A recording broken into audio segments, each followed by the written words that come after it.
আজকে আমরা কথা বলবো ইমরান হাশমির নতুন সিনেমা গানমাস্টার জি9 এর একদম নতুন টিজার নিয়ে। আর এই টিজার দেখার পর একটা বিষয় পরিষ্কার, ইমরান হাশমি আবারও তার পুরনো সেই ইন্টেন্স লুক নিয়ে ফিরেছেন। টিজারের শুরুতেই ইমরান হাশমির চরিত্রকে দেখা যায় এক রহস্যময় এবং ভয়ঙ্কর পরিস্থিতির মধ্যে। কিন্তু এখানে শুধু বন্দুক আর অ্যাকশন নেই, গল্পের কেন্দ্রে রয়েছে ভালোবাসা। ইমরানের চরিত্র যেন নিজের ভালোবাসার মানুষের কাছে পৌঁছানোর জন্য যে কোনো বিপদের মুখোমুখি হতে প্রস্তুত। টিজারের সবচেয়ে গুরুত্বপূর্ণ ডায়ালগেও সেই ভালোবাসার গভীরতা স্পষ্ট।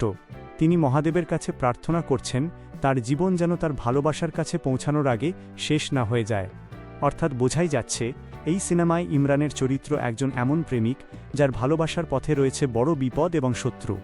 টিজারে জেনেলিয়া দেশমুখকেও দেখা যাচ্ছে, আর ইমরান ও জেনেলিয়ার কেমিস্ট্রি সিনেমার অন্যতম বড় আকর্ষণ হতে চলেছে।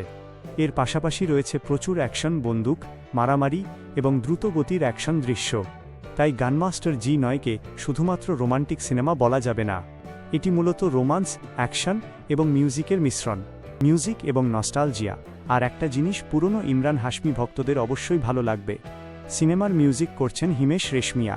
টিজারে তার গান আফসানারও ব্যবহার একটা পুরনো দিনের নস্টালজিক ফিল এনে দিয়েছে।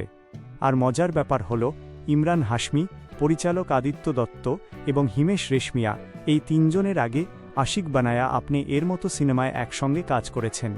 তাই এই সিনেমা তাদের পুরনো কম্বিনেশনের নতুন ভার্সন হিসেবেও দর্শকদের কাছে বেশ আকর্ষণীয়। তবে টিজার এখনও আসল রহস্য পুরোপুরি প্রকাশ করেনি। ইমরানের চরিত্র কেন এত বড় বিপদের মধ্যে? তার ভালোবাসার পথে আসল বাধা কে? আর জি9 নামের সঙ্গে গল্পের সম্পর্কই বা কী? এই প্রশ্নগুলোর উত্তর জানতে হলে সিনেমাটি দেখতে হবে। গানমাস্টার জি9 প্রেক্ষাগৃহে আসছে 27 নভেম্বর 2026। আপনার কি মনে হয়, ইমরান হাশমির এই নতুন অ্যাকশন রোমান্স সিনেমা কি বক্স অফিসে বড় হিট হতে পারবে? কমেন্টে অবশ্যই আপনার মতামত জানাবেন। ভিডিওটি ভালো লাগলে লাইক করুন, চ্যানেল সাবস্ক্রাইব করুন এবং বেল আইকন প্রেস করতে ভুলবেন না।